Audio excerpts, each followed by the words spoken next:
Hello students, welcome back. तो students, जो हमने जो है लास्ट टाइम पे आपको एक क्वेश्चन दिया था, उसको हम यहाँ डिस्कस करने जा रहे हैं। आपसे हमने पूछा था, जब हम लोगों ने लास्ट लेक्चर लिया था, तो आप लोगों से एक बात पूछी थी। हमने कहा था कि Na+, दैट मीन्स इसमें से एक इलेक्ट्रॉन निकल गया है, और Cl-, दैट मीन्स इसके पास एक इलेक्ट्रॉन आ चुका है। तो इसका इलेक्ट्रॉनिक कन्फिग्रेशन अब जो है 2,8 रह जाता है, और इसका इलेक्ट्रॉनिक कन्फिग्रेशन 2,8,8 आ जाता है। इसका मतलब क्या हुआ? इसका मतलब ये हुआ सोडियम प्लस अपने आप में स्टेबल है, क्लोरीन माइनस अपने आप में स्टेबल है। बेटा ये भी स्टेबल है, ये भी स्टेबल है। ये क्यों स्टेबल है? क्योंकि इसके लास्ट ऑर्बिट में 8 इलेक्ट्रॉन। ये क्यों स्टेबल है? क्योंकि इसके लास्ट ऑर्बिट में भी 8 इलेक्ट्रॉन। ये हमसे बता कौन रहा है? लुईस के अकॉर्डिंग हम ये बात कह रहे हैं। लुईस हमसे ये कहता था कि अगर किसी भी एलिमेंट के लास्ट ऑर्बिट में 8 इलेक्ट्रॉन हो जाएं तो उसे हम लोग क्या बोलते हैं? स्टेबल हो गया। ठीक है, तो ये देखिए, ये सोडियम प्लस है, इसके लास्ट ऑर्बिट में 8 इलेक्ट्रॉन, तो ये भी स्टेबल। और क्लोरीन माइनस, इसके लास्ट ऑर्बिट में 8 इलेक्ट्रॉन, ये भी स्टेबल। मतलब ये दोनों आपस में क्या हो गए बेटा? स्टेबल हो गए। तो हमारा क्वेश्चन तुमसे ये था कि अगर ये दोनों आपस में स्टेबल हैं तो ये हमारे पास NaCl क्यों बनाते हैं? NaCl क्यों बनाते हैं? तो आपसे हमने कहा था इसका जवाब ये कतई नहीं होगा कि एक पॉजिटिव होता है, निगेटिव होता है, अट्रैक्ट हो गए। ठीक है, ये होता है, ये एक्चुअल में होता है, लेकिन इसका जवाब ये नहीं है। ठीक है, पॉजिटिव निगेटिव में अट्रैक्शन होता है, बट इसका जवाब नहीं है।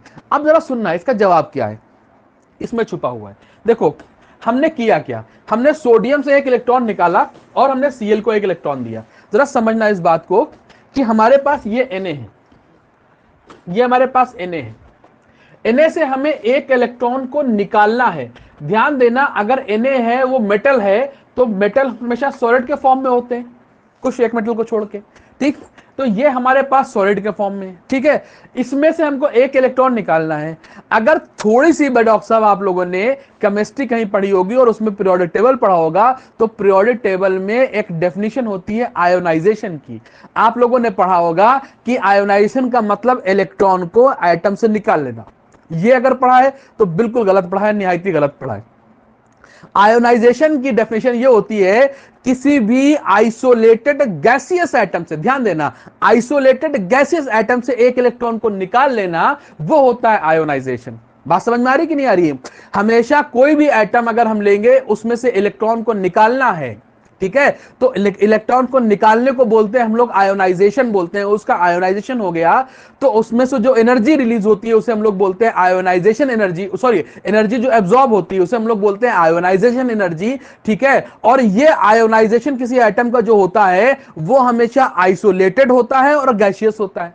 ध्यान देना, कभी भी हमारे पास किसी भी, अगर हम एटम से इलेक्ट्रॉन, मान ले सोडियम है या कोई भी हम लोग एटम ले ले, कोई हम मान लेते हैं रैंडमली A ले लेते हैं, इस एटम से अगर हमको इलेक्ट्रॉन को निकालना है तो this must be isolated, isolated, isolated and gaseous. ठीक है, ये हमारे पास आइसोलेटेड भी होना चाहिए और कैसा होना चाहिए बेटा? गैसियस भी होना चाहिए। ध्यान देना, इसकी क्या वजह है? देखो, होता क्या है, मान लिया हमको इसकी प्रॉपर्टी पढ़नी है कि इसमें से एक इलेक्ट्रॉन निकला तो कितनी एनर्जी देनी पड़ती। ठीक है, इसकी प्रॉपर्टी पढ़नी है। ठीक है, अगर इसके बगल में एक और A हो, इसके बगल में एक और A हो, मतलब ये एटॉमिक फॉर्म में ना हो, कंबाइंड फॉर्म में हो। सॉलिड होता है कंबाइंड फॉर्म में होगा, तो बहुत सारे A इसके पास में होंगे। ठीक, अब हम किसी एक से, भाई किसी एक A से हमको निकालना है, क्या नाम है, इलेक्ट्रॉन को निकालना है। तो मान लिया हमको इस वाले A से निकालना है, हम एनर्जी इधर दे रहे हैं, तो कुछ एनर्जी तो इसके पास जा रही है, कुछ एनर्जी इधर भी जा रही है। तो हमको समझ में ही नहीं आएगा, ध्यान देना, कुछ एनर्जी इस वाले A के पास जा रही है, कुछ वाली ये वाला भी अब्सॉर्ब किए ले रहा है, तो हमको समझ में ही नहीं आएगा कि एक इलेक्ट्रॉन निकालने में कितनी एनर्जी खर्च हुई। भाई आयोनाइजेशन का मतलब अगर आपको समझना है तो सिंपली यह है कि किसी भी आइसोलेटेड गैसियस एटम से एक इलेक्ट्रॉन को निकालने में कितनी एनर्जी खर्च हो रही है, कितनी एनर्जी हमें उसमें लगानी पड़ रही है, दैट मींस वो आइसोलेशन, सॉरी आयोनाइजेशन हो गया। तो अगर हमको एक पूरा, हमको ये हमारे पास पूरा एक जो है एक पूरा एक हमारे पास मतलब जो है एक कोई मेटालिक पार्ट है। ठीक है, पूरा मेटल है, उसमें जो है वो एटम भरे हुए हैं और पूरा वो जो है एक मतलब जो है मेटालिक क्रिस्टल है, समझो मेटालिक क्रिस्टल है और उसमें सारे एटम भरे पड़े हुए हैं। अब उसमें से किसी एक एटम से हम सोच रहे हैं कि उसमें से इलेक्ट्रॉन निकलवाएं और फिर उसकी स्टडी कर पाए, तो ऐसा पॉसिबल नहीं है। इसके लिए हम करते क्या है कि हम इनमें से एक एटम को हम बाहर निकालते हैं। अब जाहिर सी बात है, अगर कोई भी एटम जो होता है वो अपने लैटिस से अलग हो जाता है। ध्यान देना, अगर दो एटम जो है आपस में बहुत करीब होते हैं तो सॉलिड, थोड़ा और दूर होते हैं तो लिक्विड, और दूर हो जाते हैं तो गैसेस। अब इस एटम को हमने यहां से बिल्कुल बाहर निकाल लिया, दैट मींस ये क्या हो गया, गैसियस, ऑटोमेटिकली गैसियस हो गया। क्लियर नहीं क्लियर? किसी एटम को बाहर निकाल लो तो वो गैसियस फॉर्म में आता है, फ्री फॉर्म में आता है, ठीक है। और आइसोलेटेड का मतलब सबसे अलग कर दिया गया, ये हो गया आइसोलेटेड। अब हम इसको एनर्जी देंगे और इससे इलेक्ट्रॉन को बाहर निकालेंगे। इस इलेक्ट्रॉन को बाहर निकालने में जितनी भी एनर्जी खर्च होगी उसको हम लोग बोलते हैं आयोनाइजेशन एनर्जी। दैट मींस अगर हमको किसी एटम से इलेक्ट्रॉन को बाहर निकालना है तो उसको हमको आइसोलेट भी करना पड़ेगा, गैसियस फॉर्म में भी करना पड़ेगा, ये इसके लिए मस्ट कंडीशन है। क्लियर नहीं क्लियर? तो अगर हमको सोडियम से इलेक्ट्रॉन निकालना पड़ जाए तो क्या सॉलिड फॉर्म से निकालेंगे? नहीं, सोडियम को पहले गैसियस पार्ट में, गैसियस में, उसमें फेज में जो है हम लोग इसको कन्वर्ट कराएंगे। तो सोडियम को गैसियस फेज में जब कन्वर्ट कराएंगे तो बेटा ये सोडियम जो होता है, ध्यान देना, सोडियम जो होता है यहां पर पहले गैसियस फॉर्म में आता है, ये देखो गैसियस फॉर्म में आ जाता है, ठीक है। अब इस गैसियस फॉर्म से जब एक इलेक्ट्रॉन हम निकाल लेंगे तब जाके ये Na+ हो जाया करता है। ध्यान देना, ये हमारे पास सॉलिड है, ये गैसियस में, और ये अभी भी ये गैसियस फॉर्म में है, ठीक। इसमें से जो इलेक्ट्रॉन निकाला है वो हमें किसे देना है डॉक्टर साहब? वो हमें देना है Cl को, और Cl जो होता है वो Cl2 के फॉर्म में होता है, आप सबको मालूम है। क्लियर नहीं क्लियर? और Cl2 जो होता है वो पहले से गैस होता है। अब इसको इलेक्ट्रॉन देना बहुत आसान, क्योंकि इलेक्ट्रॉन एफिनिटी आपने पढ़ा होगा। इलेक्ट्रॉन एफिनिटी क्या होती है? किसी भी आइसोलेटेड गैसियस एटम को एक इलेक्ट्रॉन देने में जो एनर्जी जो है रिलीज होती है उसे हम लोग क्या बोलते हैं? Electron affinity. तो इसको एक इलेक्ट्रॉन देने में जो एनर्जी रिलीज होगी तो उसे हम लोग क्या बोलेंगे बेटा? इलेक्ट्रॉन एफिनिटी बोलते हैं। तो यहां से ये हमारे पास इलेक्ट्रॉन एफिनिटी हो जाएगी। तो यहां पर जब इसको इलेक्ट्रॉन दिया जाएगा तो ये डायरेक्टली इसको इलेक्ट्रॉन नहीं दे सकते, क्योंकि ये हमारे पास क्या है? Cl और Cl है, मतलब आपस में जुड़ा हुआ है। इसके बॉन्ड को ब्रेक करना पड़ेगा, क्योंकि जो इलेक्ट्रॉन देंगे वो किसी एक Cl को देंगे। तो यहां पर जो है इसके जो है बॉन्ड को ब्रेक करते हैं और Cl में कन्वर्ट करते हैं। अब जो ये सिंगल वाला Cl है, इस Cl को जो है हम लोग एक इलेक्ट्रॉन देते हैं, तब ये Cl- में कन्वर्ट कर हो जाता है। ठीक है ना बेटा? अब आप लोगों को लग रहा होगा ये सारा काम बड़ी आसानी से हुआ जा रहा है भाई, सोडियम से इलेक्ट्रॉन निकाल लिया, क्लोरीन को इलेक्ट्रॉन दे दिया, ये सारा काम बड़ी आसानी से हो जा रहा है। नहीं नहीं, बड़ी आसानी से तो नहीं हो पा रहा है, बट इसमें हो क्या रहा है कि यहां से इसको जो है सॉलिड से गैस में कन्वर्ट करने के लिए एक हीट लगती है, जिसको हम लोगों ने बोला ΔH1। यहां पर भी एक हीट लगती है जिसको हम लोग बोलते हैं ΔH2। यहां पर भी एक हीट लगती है जिसे हम लोग बोलते हैं ΔH3, और यहां पर भी एक हीट लगती है, इसे बोलते हैं ΔH4। ठीक है। अब उसके बाद ये हमारे पास दोनों, ये सोडियम और Cl जो होते हैं, ये दोनों मिलके NaCl में बदल जाते हैं। ठीक है। अब आप लोग एक बात हमसे ये पूछोगे, सर आपने जहां से शुरू किया वो तो आपने बताया ही नहीं। हमने पूछा क्या? आपने कहा कि अगर सोडियम का ऑक्टेट अलग पूरा है, भाई सोडियम प्लस का ऑक्टेट अलग पूरा है, क्लोरीन माइनस का ऑक्टेट अपना अलग पूरा है, तो फिर ये मिलके NaCl क्यों बना डालते हैं? आप ये पूछोगे ना हमसे, तो उसका जवाब मेरे पास ये है, देखो ये गैसियस फेज में है, ये भी गैसियस फेज में है, नो डाउट इनका ऑक्टेट पूरा है, नो डाउट इनका ऑक्टेट पूरा है। सोडियम प्लस का अपना अलग ऑक्टेट पूरा है, Cl माइनस का अपना अलग ऑक्टेट पूरा है, नो डाउट इनका ऑक्टेट पूरा है। बट ये दोनों अभी भी गैसियस फॉर्म में है, और गैसियस फॉर्म में कोई चीज स्टेबल नहीं होती। क्यों? क्योंकि ये कभी इधर चला कभी उधर चला। गाना नहीं सुना है? कभी इधर चला कभी उधर चला, सुना होगा भाई साहब। ये गैसियस एटम है, यहां उड़ते घूमते रहते हैं, कहीं एक जगह नहीं बैठते, तो इसलिए ये अनस्टेबल होते हैं। इसीलिए Na में और Cl जो होते हैं दोनों उड़ते उड़ते आते हैं, मतलब एक मजे के लिए बोल रहे हैं, दोनों उड़ते उड़ते हुए आते हैं और जुड़ जाते हैं, और जुड़ने के बाद क्या बना लेते हैं? NaCl बनाते हैं। जब वो NaCl बनाते हैं तब वो सॉलिड फेज में आते हैं, तब जाके कहीं वो स्टेबल होते हैं, और Na+ और Cl- जो है वो गैसियस फेज में होते हैं, तो वो गैसियस फेज में स्टेबल नहीं होते। क्लियर? बहुत अच्छी बात। इधर देखिए बेटा, यहां पर जो पहली एनर्जी लगी है उसे हम लोग बोलते हैं डेल्टा H1। आप लोगों ने कहीं ना कहीं पढ़ रखा होगा। अगर अभी आपसे पूछ दें, हम छोटी सी बात पूछ दें, हम कहें पानी लेके आओ और उसको फ्रीजर में डाल दो, तो क्या होगा? तो आपका जवाब ये होगा, सर जो है पानी जो है फ्रीज हो जाएगा और फ्रीज होकर आइस में कन्वर्ट हो जाएगा। हमने कहा बहुत बढ़िया, तुमको मालूम है। हमने कहा आइस लेके आओ, उसे हम यहां बाहर रूम में अपने रख देते हैं, तो क्या होगा? तो कहा सर रूम टेम्परेचर पर टेम्परेचर ज्यादा हो जाएगा, आइस जो है मेल्ट होकर पानी में कन्वर्ट हो जाएगा। तो हमने कहा बहुत बढ़िया, तुम्हें तो बहुत नॉलेज है। लेकिन अब अगर हम तुमसे यह कह दें,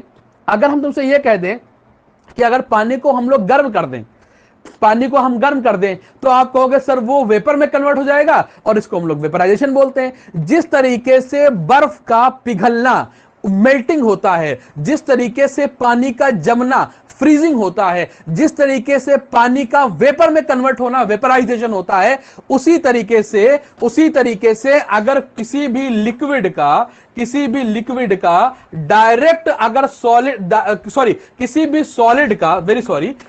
सॉलिड को डायरेक्ट लिक्विड में कन्वर्ट कर, डायरेक्ट वेपर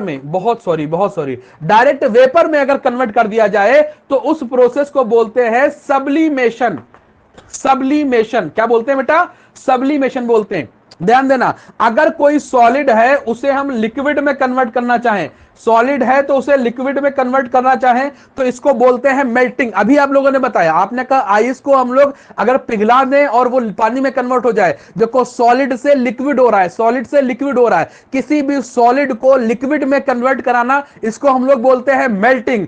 और किसी भी लिक्विड को वेपर में कन्वर्ट कराना, इसको बोलते हैं वेपराइजेशन। आप उठा के देख लीजिए, अगर कोई भी चीज है, ज्यादातर मोस्ट ऑफ द सॉलिड जो होते हैं, अगर उनको गर्म करेंगे तो पहले वो लिक्विड फेज में आएंगे मेल्ट होके, उसके बाद वेपर फेज में जाते हैं। ये आप लोगों ने अमूमन देखा होगा। आप किसी भी चीज को, इवन आप लोहे को गर्म कर दीजिए, बहुत उसका मेल्टिंग पॉइंट होता है, बहुत ज्यादा 2000 के ऊपर होता है, तो 2000 के ऊपर अगर गर्म कर पाए तो गर्म करिए, तो देखिएगा लोहा पिघलना चालू हो जाएगा, पिघल के वो लिक्विड फेज में आता है।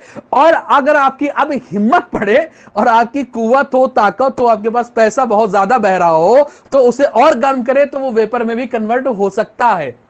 क्लियर नहीं क्लियर? तो ये फेजेस होती हैं। जितना ज्यादा आप गर्म करोगे किसी चीज को, तो वो अपनी फेज चेंज करता चला जाएगा, एनर्जी अब्सॉर्ब कर करके सॉलिड से लिक्विड में आ जाएगा, लिक्विड से वेपर में चला जाएगा। क्लियर है नहीं क्लियर है? देखो भाई, बताते चलो क्लियर है कि नहीं क्लियर है। सॉलिड से मेल्ट किया तो हमारे पास क्या हुआ? लिक्विड से वेपराइज किया तो चला गया वेपर फेज में, गैस फेज में। अगर ये काम हम डायरेक्ट करना चाहें, मतलब कुछ ऐसा करें कि डायरेक्ट सॉलिड से गैस में कन्वर्ट हो जाए, या सॉलिड से वेपर में कन्वर्ट हो जाए, तो उस प्रोसेस को बोलते हैं सब्लिमेशन। और ये पॉसिबल होता है, आप लोगों के घर में होता है। आप लोगों ने कभी कभी वो नेपथलीन बॉल देखी है? काफूर देखा? काफूर जैसे नेपथलीन बॉल होती है, आपने देखी होगी, वैसे ही काफूर होता है। देखा होगा आपने? नहीं देखा? जो काफूर होता है, अगर आप उसको यहां पर रख देंगे अपने रूम पे, तो वो जो होता है लिक्विड में कन्वर्ट हुए बगैर काहे में कन्वर्ट हो जाता है बेटा? वेपर में कन्वर्ट हो जाता है। ठीक है? उसी तरीके से अगर किसी भी सॉलिड को हम डायरेक्ट वेपर में कन्वर्ट कराना चाह रहे हैं, तो उसको इतनी हीट दें कि वो सॉलिड से काहे में कन्वर्ट हो जाए? वेपर में कन्वर्ट हो जाए। इस प्रोसेस को बोलते हैं सब्लिमेशन। और जो इसमें एनर्जी खर्च होती है उसको बोलते हैं हीट ऑफ सब्लिमेशन। क्या बोलते हैं डॉक्टर साहब? Heat of sublimation. अब आप लोगों को समझ में आ गया होगा कि यहां पर सोडियम सॉलिड का सब्लिमेशन किया गया है, तो वो सोडियम गैस में कन्वर्ट हुआ है। क्लियर नहीं क्लियर? सोडियम सॉलिड का हमने सब्लिमेशन किया है, तब जाके वो कहीं सोडियम गैस में कन्वर्ट हुआ है। बात समझ में आ रही कि नहीं आ रही बाबू? बहुत अच्छी बात है। फिर देखो यहां पर डेल्टा H2 लिखा है, यहां से एक इलेक्ट्रॉन, देखो आप लोगों को शायद यहां पे दिख ना रहा हो, इसमें जो है थोड़ी सी लाइट पड़ रही होगी, बट फिर हम बता दे रहे हैं। यहां से हमने एक इलेक्ट्रॉन निकाला है, सोडियम गैस से हमने एक इलेक्ट्रॉन निकाला है, तो यह सोडियम प्लस में कन्वर्ट हो रहा है बेटा, सोडियम प्लस में कन्वर्ट हो रहा है। तो यहां से एक इलेक्ट्रॉन निकाला है, एक इलेक्ट्रॉन किसी आइसोलेटेड गैसियस एटम से निकालेंगे, तो उस एनर्जी का नाम क्या होता है? उसको हम लोग बोलते हैं आयोनाइजेशन एनर्जी। दैट मींस जो डेल्टा H2 वाली है वो आयोनाइजेशन एनर्जी है, ये वाली जो एनर्जी है डेल्टा H1 वाली है जो सब्लिमेशन एनर्जी है। क्या बेटा? सब्लिमेशन एनर्जी है। ठीक है ना? अच्छा, 3 नंबर पे है जो डेल्टा H3 पे, यहां पर हम लोग क्या कर रहे हैं?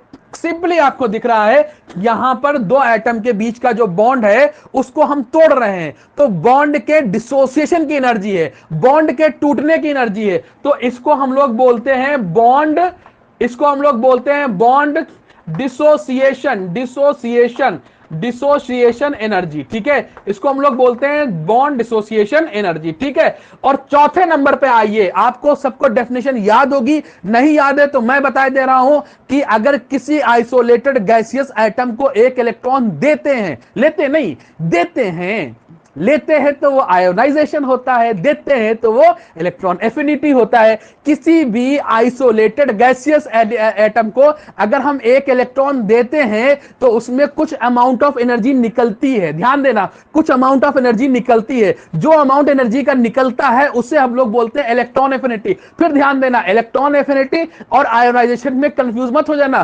किसी भी आइसोलेटेड गैसियस एटम से एक इलेक्ट्रॉन निकालेंगे, खींचेंगे, निकालेंगे, तो उसमें हमको ताकत लगानी पड़ेगी, इलेक्ट्रॉन को खींचने के लिए ताकत लगानी पड़ेगी, इलेक्ट्रॉन को खींचने के लिए हम उसमें से जो एनर्जी लगाएंगे तो उसको बोलते हैं आयोनाइजेशन एनर्जी। किसी आइसोलेटेड गैसेस एटम से एक इलेक्ट्रॉन को निकालने में जो एनर्जी खर्च होगी उसे हम लोग क्या बोलते हैं, आयोनाइजेशन एनर्जी। अगर किसी आइसोलेटेड गैसेस एटम को एक इलेक्ट्रॉन हम दे रहे हैं, ले नहीं रहे, दे रहे हैं, जब देते हैं तो खुशी के मारे ये इलेक्ट्रॉन, ये जो है एनर्जी रिलीज करता है, जो एनर्जी रिलीज होती है उसे हम लोग क्या बोलते हैं, इलेक्ट्रॉन एफिनिटी। अगर आपको समझ में आ रहा है तो बहुत बढ़िया। अब कुछ बच्चे अपना ज्ञान ना समाए, हमको बताएं कि इलेक्ट्रॉन एफिनिटी में जो है एनर्जी रिलीज नहीं होती है। ठीक है, वो हम कहां डिस्कस करेंगे, पीरियोडिक टेबल में, कि फर्स्ट रिलीज होती है उसके बाद एब्जॉर्ब होती है। वो सारी बातें यहां आपको नहीं बतानी है। ठीक है, अभी आप बात को यहां पे समझें। यहां पर क्या हुआ, पहले सॉलिड से गैस में कन्वर्ट कराया, दैट मींस ये हुआ सब्लिमेशन। फिर इस गैसियस एटम से एक इलेक्ट्रॉन निकाला, इस प्रोसेस को बोला आयोनाइजेशन, और इसमें जो एनर्जी लगी उसे क्या बोला, आयोनाइजेशन एनर्जी। थर्ड नंबर पे आ जाओ, हमने बॉन्ड तोड़ा, इसे बोला बॉन्ड डिसोसिएशन एनर्जी। और फोर्थ नंबर पे आ जाओ, यहां पर इसको हम लोग बोलते हैं इलेक्ट्रॉन एफिनिटी, ईए, इलेक्ट्रॉन एफिनिटी। और यहां से जो सोडियम और क्लोरीन, इनके मिलन पे भी कुछ एनर्जी निकलती है, ध्यान देना। सोडियम और क्लोरीन, भाई एक निगेटिव है एक पॉजिटिव, आप सबको मालूम है कि अपोजिट अट्रैक्ट्स ईच अदर। दो अपोजिट जो होते हैं वो एक दूसरे को अट्रैक्ट करते हैं, तो एक सोडियम पॉजिटिव है, क्लोरीन निगेटिव है, ये आपस में आए, दोनों को अट्रैक्ट कर रहे हैं, इनके मिलन पे भी एक एनर्जी रिलीज होती है, और इनके मिलन पे जो एनर्जी रिलीज होती है उसको हम लोग डॉक्टर साहब बोलते हैं लैटिस एनर्जी। भाई साहब कुछ गलत मतलब निकाल लेना, ठीक है, इसको हम लोग क्या बोलते हैं, लैटिस एनर्जी। अब लैटिस एनर्जी ससुरी क्या होती है ये आप समझिए। अब आपको ये भी नहीं समझ में आ लैटिस एनर्जी क्या होती है तो समझ लेना। लैटिस एनर्जी क्या होती है, देखो हमारे पास एटम ए है, एटम बी है, ठीक है। दुनिया में कभी भी अगर किन्हीं एटम्स के बीच में कोई सा भी बॉन्ड बनेगा, कोई भी बॉन्ड बने दुनिया में, अब उसके आगे गाना शुरू कर दिया दुनिया में लोगों ने, नहीं, हम जो बता रहे हैं वो सुनो। दुनिया में अगर कोई भी दो एटम आपस में कोई सा भी बॉन्ड बनाए तो एनर्जी रिलीज होती है, एनर्जी रिलीज, उनसे एनर्जी निकलती है, ठीक है, हमारे खुशी के। ये ए और बी अगर यहां से बॉन्ड बना रहे हैं तो इससे कुछ अमाउंट एनर्जी का निकलता है, इसको हम लोग बोलते हैं बॉन्ड एनर्जी। ठीक, क्या बोलते हैं उसे हम लोग, बॉन्ड एनर्जी। ध्यान देना, चूंकि इन दोनों के बीच में बॉन्ड बन रहा है, बॉन्ड बन रहा है, दो एटम जुड़ रहे हैं, तो उसको बोलते हैं bond energy of association, association, ठीक है, ध्यान देना, बॉन्ड एनर्जी ऑफ एसोसिएशन। ठीक, अगर हम चाहें किसी बने हुए बॉन्ड को तोड़ना, अगर हम चाहें किसी बने हुए बॉन्ड को तोड़ना, तो आप खुद सोच के बताओ, उसको एनर्जी देनी पड़ेगी ना भाई, एनर्जी खर्च करनी पड़ेगी। अगर बॉन्ड बन रहा है तो हमारे खुशी की एनर्जी रिलीज होती है, निकलती है। लेकिन अगर बॉन्ड ब्रेक हो रहा है तो उसमें कुछ एक्सटर्नल फैक्टर होते हैं, उन दोनों को ब्रेकिंग, अरे ब्रेकअप से तो आप बहुत अच्छे तरीके से जानते होंगे, आज तक किसी का, अगर आज तक जिसका किसी का ब्रेकअप हुआ है तो बिना किसी एक्सटर्नल फोर्स के हुआ ही नहीं भाई। ये एक जो है सुंदर कन्या, एनवी सर के जो है शब्दों में, देखो हम वो नहीं कर रहे हैं, किसी की कॉपी नहीं कर रहे हैं, बट आपको मालूम होगा एनवी सर बड़े फेमस है कहने के लिए, भाई एक ये सुंदर कन्या और ये हैंडसम जो है सुंदर कन्या और हैंडसम जो है बालक, दोनों लोग हैं। अब दोनों का रिलेशन हुआ, बहुत अच्छा रिलेशन चल रहा था, लेकिन अगर एक्सटर्नल फोर्स से कहीं पे दिखा तो ये सुंदर कन्या उधर मुड़ी, या ये हमारे पास हैंडसम बालक मुड़ा, कोई ना कोई मुड़ा तब जाके ब्रेकिंग होती है ना। तो आप लोगों को मालूम है यूनिवर्स में अगर कभी कोई चीज टूटती है तो अलग से एक एनर्जी देनी पड़ती है ना, तब वो चीज टूटती है। आपको मालूम है, इसका इस्तेमाल कहीं करिएगा नहीं, आप लोग समझदार लोग हैं, बट इसका इस्तेमाल कहीं कर ना लीजिएगा। तो अगर इस बॉन्ड को हमें तोड़ना पड़े, इस बॉन्ड को अगर हमें तोड़ना पड़े तो हम क्या करेंगे, हमको इसको एनर्जी देनी पड़ेगी। अब जब एनर्जी देंगे तो ये टूट जाएगा, तो इस एनर्जी को क्या नाम देंगे, जो निकलने वाली एनर्जी वो भी बॉन्ड एनर्जी, और जो हम इसको दे रहे हैं तोड़ने के लिए वो भी बॉन्ड एनर्जी, दोनों ही बॉन्ड एनर्जी है। बट यहां पर इसको देने से ये बॉन्ड टूट रहा है, तो इसको बोलते हैं बॉन्ड एनर्जी ऑफ डिसोसिएशन। इसको क्या बोलते हैं बेटा, bond energy of dissociation. Clear नहीं क्लियर। और अगर बॉन्ड बनने से एनर्जी निकल रही है तो उसे बॉन्ड एनर्जी ऑफ एसोसिएशन। देखो दोनों की वैल्यू बराबर होती है, दोनों की वैल्यू बिल्कुल बराबर होती है।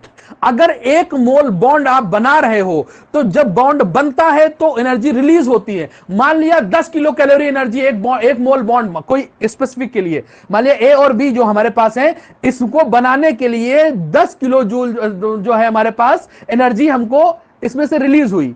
ठीक है, बॉन्ड बनेगा तो एनर्जी रिलीज होगी, जो एनर्जी रिलीज होगी उसको भी बॉन्ड एनर्जी बोलेंगे। अगर यही बॉन्ड को हमें तोड़ना पड़े तो हम लोग क्या करेंगे, उतने ही अमाउंट 10 किलो जूल की एनर्जी वापस इसे दे देंगे।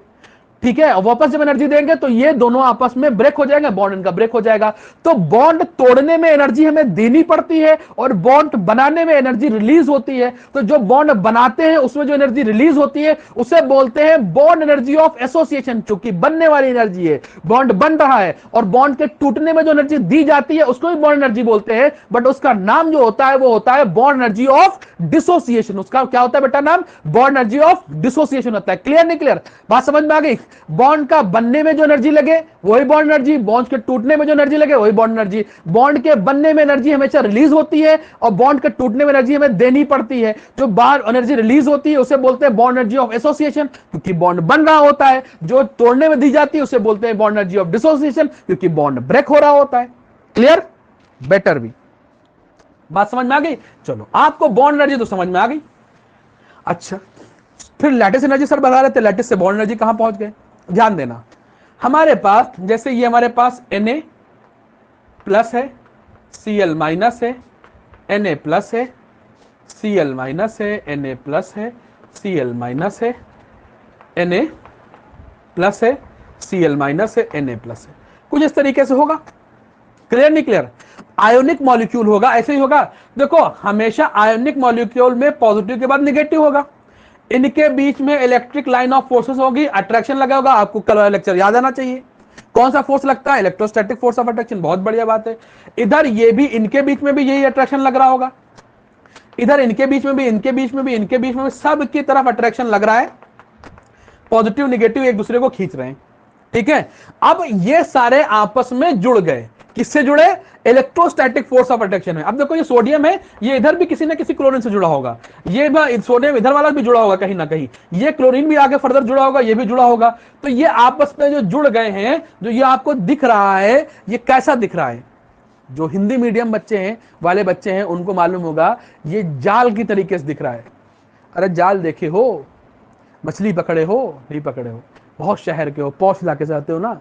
अरे मच्छरदानी देखे हो, अरे कुछ नहीं जाने होगे तो नेट के कपड़े तो पहने होगे, नेट तो जानते ही हो। बास्केटबॉल खेले हो, फुटबॉल खेले हो, उसमें नेट होता है, तो नेट ऐसे तो होता है, चौकोर चौकोर बीच में थोड़ी छोटी छोटी जगह बची होती है, जानते हो। बहुत बढ़िया बात है। तो बिल्कुल नेट की तरीके से दिख रहा है कि नहीं दिख रहा है। ये नेट हिंदी में बोलते हैं जाल, ध्यान देना, हिंदी में बोलते हैं जाल, अंग्रेजी में बोलते हैं नेट, और लैटिन में बोलते हैं लैटिस। एक भाषा है लैटिन, आप सब उसको जानते हो। लैटिन एक जो है लैंग्वेज है, वो बोली जाती है। तो इसको जो ये दिख रहा है, हिंदी में बोलते हैं जाल, अंग्रेजी में बोलते हैं नेट, और लैटिन में इसे बोलते हैं लैटिस। ये लैटिस है। क्लियर नहीं क्लियर, एकदम जाल की तरीके से लैटिस है। ठीक है, तो बॉन्ड के बनने में एनर्जी निकलती है उसे बोलते थे बॉन्ड एनर्जी। ध्यान देना, बॉन्ड के बनने में जो एनर्जी निकलती थी उसे बोलते थे बॉन्ड एनर्जी। अगर हम यहां पर बॉन्ड ना बना करके लैटिस बनाए तो क्या होगा, लैटिस के बनने में भी एनर्जी निकलती है, उसे हम लोग बोलते हैं लैटिस एनर्जी। लैटिस के बनने में भी कुछ एनर्जी निकलती है, इसे हम लोग क्या बोलते हैं, लैटिस एनर्जी। डॉक्टर साहब ये लैटिस एनर्जी है, ये लैटिस जो ये बना है इसमें कुछ एनर्जी रिलीज हुई होगी, इसे हम लोग क्या बोलते हैं, लैटिस एनर्जी। अब देखिए यहां पर सोडियम प्लस और Cl माइनस सिर्फ ये दोनों नहीं जुड़े होंगे, इसके अलावा और भी सोडियम प्लस और Cl माइनस आए होंगे, वो सब जुड़े होंगे, ठीक है। एक लैटिस बना होगा, उस लैटिस के बनने में जो एनर्जी रिलीज होती है उसे हम लोग क्या बोलते हैं, लैटिस एनर्जी। तो आपको यह समझ में आ गया होगा कि लैटिस एनर्जी क्या होती है। जैसे बॉन्ड के फॉर्मेशन में जो एनर्जी रिलीज होती है उसे बोलते हैं बॉन्ड फॉर्मेशन, उसी तरीके से आयोनिक कंपाउंड में लैटिस के बनने से जो एनर्जी रिलीज होती है उसे हम लोग बोलते हैं लैटिस एनर्जी। ध्यान समझ में आ गया। तो आपको आई थिंक सारी एनर्जी समझ में आ चुकी होंगी, आई थिंक सो। ठीक है बेटा, चले जरा समझिएगा। तो हमारे पास पहली वाली एनर्जी अगर पूछे क्या होता है तो आप कहोगे सीधे सॉलिड से गैस में कन्वर्ट कराए, ये होती है सब्लिमेशन। दूसरी वाली एनर्जी क्या होती है, कहोगे आपने इलेक्ट्रॉन निकाला है सर इसलिए इसको बोलेंगे आयोनेशन एनर्जी।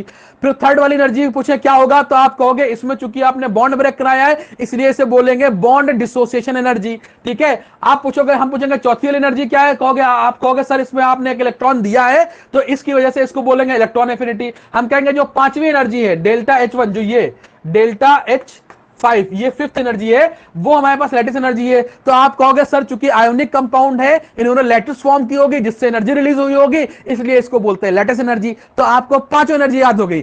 पहली एनर्जी सब्लिमेशन, दूसरी एनर्जी आयोनाइजेशन, और थर्ड एनर्जी बॉन्ड डिसोसिएशन, चौथी एनर्जी इलेक्ट्रॉन एफिनिटी, और पांचवी एनर्जी जो है हमारे पास वो लैटिस एनर्जी है। पांच एनर्जी फिर गिनाओ, सीक्वेंस वाइज गिनाओ। यहां पर जो हमने सीक्वेंस लिखाया है, पहली एनर्जी सब्लिमेशन, बोलते जाओ सब लोग, पहली एनर्जी सब्लिमेशन, दूसरी एनर्जी आयोनाइजेशन, तीसरी एनर्जी बॉन्ड डिसोसिएशन, चौथी एनर्जी इलेक्ट्रॉन एफिनिटी, और पांचवी एनर्जी लैटिस एनर्जी। ये पांच तरीके की एनर्जी इन्वॉल्व होती हैं, तब कहीं जाके एक हमको जो है NaCl मिलता है। हम लोग बड़ी आसानी से उसको चुटकी भर डाल के खा जाते हैं। NaCl भाई टेबल सॉल्ट होता है ना।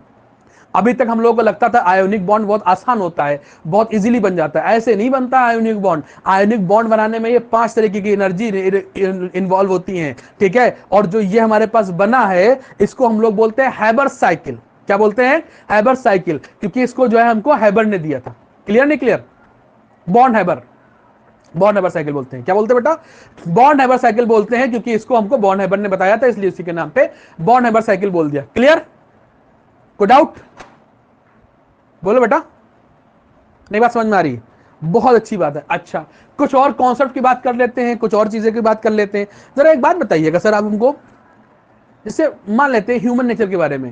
ह्यूमन नेचर ये कहता है, जैसे मान लिया हमारे हाथ में चौक है, दिख रही है, ठीक है, या कुछ हम ले आए, ठीक है, हम कहीं से कुछ लेके आए, जब हमारे चौक लेके आते हैं, हम बाजार गए, हमने कहा चौक कितने की है, उसने कहा 10 रुपए की। कितने की है, 10 रुपए की, ठीक है, ये चौक 10 रुपए की है, ठीक। तो अब हम उससे बोल रहे हैं भाई साहब 10 रुपए की ना दीजिए, कुछ कम कर लीजिए। ध्यान देना, हमने कहा 10 रुपए की ना दीजिए, कुछ कम कर लीजिए भाई साहब। तो उसने कहा 9, हमने कहा नहीं 8, हो गया 9, हमने कहा नहीं 8, उसने कहा ना तुम्हारी ना हमारी, ये 8.5, हमने कहा लाओ, लेके चले आए, ठीक है। अब बीच में वहां से आए तो तुम्हारे जैसा कोई होशियार बच्चा हमें मिल गया जो भी देख रहा है, ठीक है। हम सोचेंगे उसको बेच दें, उसको चौक की जरूरत है, हम वहां से खरीद के लाए, हम उसे बेचना चाह रहे हैं, अब बेचना चाह रहे हैं। उसने कहा सर कितने के दीजिएगा, हम कहेंगे नहीं 12 की। देखो लाए कितने की, 8.5 की, बताइए उसने 10 की थी, हम तुम्हें कितने बेच रहे हैं, 12 की, ठीक है। तुमने कहा 11, हमने कहा 12, तुमने कहा 11, हमने कहा 12, फिर हमने कहा ना तुम्हारी ना हमारी 11.5, तुमने कहा लाओ सर ले ली। तो ध्यान देना, हम जब वहां पे खरीद रहे थे, जब हमें खर्च करना था, अपना पैसा लगाना था, तो हम चाह रहे थे कम से कम में मिले, ठीक है। और जब हमसे तुमसे पैसा लेना था तो हम चाह रहे थे ज्यादा से ज्यादा मिले, ठीक है ना। तो ये ह्यूमन नेचर होता है, बस उस नेचर को हम यहां अप्लाई कर देते हैं, ठीक है। ध्यान देना, यहां पर हीट ऑफ सब्लिमेशन जो होता है वो हमको खर्च करनी पड़ती है। भाई किसी चीज को अगर हम गर्म करेंगे तो हमको हीट देनी पड़ेगी ना, खर्च करनी पड़ेगी। तो यहां पर देखो एरो अंदर की तरफ बना है, मतलब ये हीट खर्च करने वाली हीट है।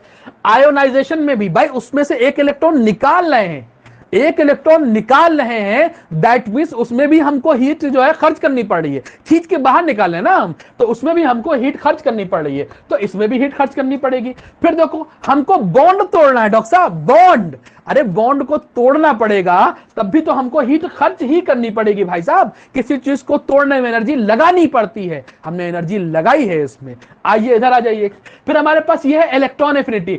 आपको याद होगा, अभी थोड़ी देर पहले बताया कि अगर किसी एटम को हम एक इलेक्ट्रॉन देते हैं तो वो खुशी से नाचने लगता है और एनर्जी रिलीज कर देता है। तो इसमें से एनर्जी रिलीज होती है, मतलब एनर्जी हमें बाहर मिलेगी। ये देखिए बाहर की तरफ एनर्जी लग रही है।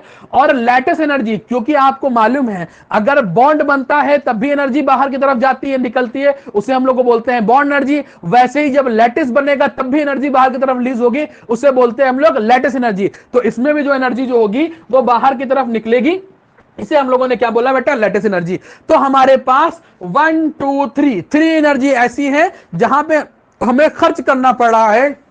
1 2 एनर्जी ऐसी है, फोर्थ और फिफ्थ वाली एनर्जी ऐसी है जो हमको वापस बाहर मिल रही है। वो हमारी समझो वो हमारा प्रॉफिट है, वो हमको मिल रही है। और जो ये 3 एनर्जी है वो खर्च करनी पड़ रही है। तो आप ईमानदारी से बताओ, अगर बेटर आयोनिक बॉन्ड बनना है तो हमें क्या करना पड़ेगा? जहां खर्च है उसे कम करना पड़ेगा, वो कम से कम हो, और जहां मिल रहा है वो ज्यादा से ज्यादा हो। तो कौन कौन सी एनर्जी कम होनी चाहिए, मिनिमम कौन सी एनर्जी कम होनी चाहिए? आपके नीट में सवाल पूछा गया है, जेईई मेंस में सवाल पूछा गया है, for a better ionic bond which of the following should be minimum या which of the following should be maximum। कौन सी एनर्जी मिनिमम होनी चाहिए, कौन सी एनर्जी मैक्सिमम होनी चाहिए? तो बेटर आयोनिक बॉन्ड के लिए आपके पास सब्लिमेशन, आयोनाइजेशन और बॉन्ड एनर्जी जो होती है, बॉन्ड डिस्ट्रीब्यूशन एनर्जी जो होती है वो मिनिमम होनी चाहिए, should be minimum. But electron affinity और lattice energy should be maximum. आपसे क्वेश्चन पूछा जाए तो आप पांचों एनर्जी पहले गिनाइए। पहले नंबर पे कौन सी आती है? सब्लिमेशन। दूसरे नंबर पे कौन सी आती है? आपके आयोनाइजेशन। तीसरे नंबर पे कौन सी आती है? Bond distribution. चौथे नंबर पे आती है आपकी इलेक्ट्रॉन एफिनिटी और पांचवें नंबर पे आती है लैटिस एनर्जी। इसमें से 3 एनर्जी 1 2 3 कौन कौन सी? सब्लिमेशन, आयोनाइजेशन और bond distribution should be minimum, क्योंकि यहां पर एनर्जी हमें खर्च करनी पड़ रही है। जबकि आपके पास जो लैटिस एनर्जी होती है और जो आपके पास क्या नाम है, इलेक्ट्रॉन एफिनिटी होती है और जो लैटिस एनर्जी होती है, ये चूंकि हमें वापस मिल रही है, ठीक है, तो इन्हें हम लोग क्या बोलते हैं? Should be maximum. ये मैक्सिमम होनी चाहिए। लास्ट की 2 एनर्जी और पहले जो 3 एनर्जी बताई है वो कैसी होनी चाहिए? मिनिमम होनी चाहिए। बेटा नोट्स बना लिए, प्रॉपर तरीके से लिखिए, क्वेश्चन यहीं से आता है। क्लियर नहीं क्लियर? अच्छा, आपको ये मालूम होगा, अपनी केमिस्ट्री की बात कर रहे हैं, फिजिक्स की बात नहीं कर रहे हैं। अगर एनर्जी कहीं बाहर निकले तो उसे, अच्छा कहीं से भी बाहर निकलो तो उसे क्या बोलते हैं? एग्जिट। भाई बाहर जा रहे, एग्जिट हो गए। क्लियर बात समझे रहे ना? तो अगर एनर्जी बाहर निकले कहीं से तो उसे बोलते हैं एक्सोथर्मिक। अगर एनर्जी कहीं अंदर की तरफ जाए तो उसे बोलते हैं इंडोथर्मिक। समझे ना? तो इंडो नहीं, हम उसको जब पढ़ते थे हम कहते इंदर, मतलब अंदर की तरफ नहीं, इंडो को नहीं, हम इंडो नहीं कहते थे, हम कहते हैं इंडोथर्मिक है वो, मतलब अंदर की तरफ जा रही है। अंदर मतलब इंडो नहीं बोलते थे, उसे इंडो बोलते थे, मतलब अंदर की तरफ है। ठीक है, तो ऐसे आपको याद हो जाएगा, फनी वे में याद हो जाएगा कि जो एनर्जी अंदर की तरफ किसी को दी जा रही है वो इंडोथर्मिक होती है, और जो कहीं से निकल रही है उसे हम लोग एक्सोथर्मिक बोला करते हैं। क्लियर नहीं क्लियर? बेटा this is bond hybrid cycle, और इसको जो है आप लोग अच्छे तरीके से पढ़ लेंगे, समझ लेंगे। यहां पर आपका आयोनिक बॉन्ड समाप्त हुआ। ठीक है, अब आप लोगों से नेक्स्ट लेक्चर में हम लोगों की मुलाकात होगी, जिसमें हम लोग कोवेलेंट और कोऑर्डिनेट बॉन्ड की बात करेंगे। उसके बाद फेलियर ऑफ ऑक्टेट रूल पढ़ेंगे, फिर कोवेलेंसी पढ़ेंगे, फिर वीबीटी पढ़ेंगे, फिर हाइब्रिडाइजेशन पढ़ेंगे, फिर एमओटी पढ़ेंगे, फिर फजान रूल पढ़ेंगे, फिर उसके बाद बहुत कुछ पढ़ेंगे, जो जो आता जाएगा पढ़ते जाएंगे साथ साथ में। क्लियर नहीं क्लियर? आपको आई थिंक आपके लेक्चर में मजा आया होगा, आई एम श्योर मजा आया होगा। अभी तक मैं ये बात नहीं कहता था, बट आज मैं ये कह रहा हूं कि बेटा इसको अगर आप लोगों को अच्छा लगा हो आज का लेक्चर, तो ये अपने दोस्तों को शेयर करें। ठीक है, जो मेरा यूट्यूब चैनल है केमिकली साकिब, इसको भी आप लोग इस पे, जो आपको अगर इस पे देख रहे हैं तो वहां से शेयर करें। बाकी आप लोग अगर हमारे ऐप पे देख रहे हैं, इस ऐप पे देख रहे हैं, तो यहाँ से भी आप बच्चों को तक पहुंचाएं, ताकि और ज्यादा से ज्यादा बच्चे हमसे जुड़ सके, उनका फायदा हो सके। अगर आप लोगों की एनर्जी हमें मिल गई तो वही एनर्जी मैं नॉलेज के फॉर्म में आपको वापस कर दूंगा। अगर आप लोगों का सपोर्ट हमें मिल गया, ठीक है, तो पूरा साल लग के पढ़ाऊंगा और आपका सेलेक्ट करा दूंगा। ठीक है, तो आप लोग अगर चाहते हैं कि ये चैनल चलता रहे और अच्छे से चले, तो इससे बेटा ज्यादा ज्यादा तक शेयर करें और इसे सब्सक्राइब भी करें। ठीक है, चलिए बेटा, thank you very much, bye, good night.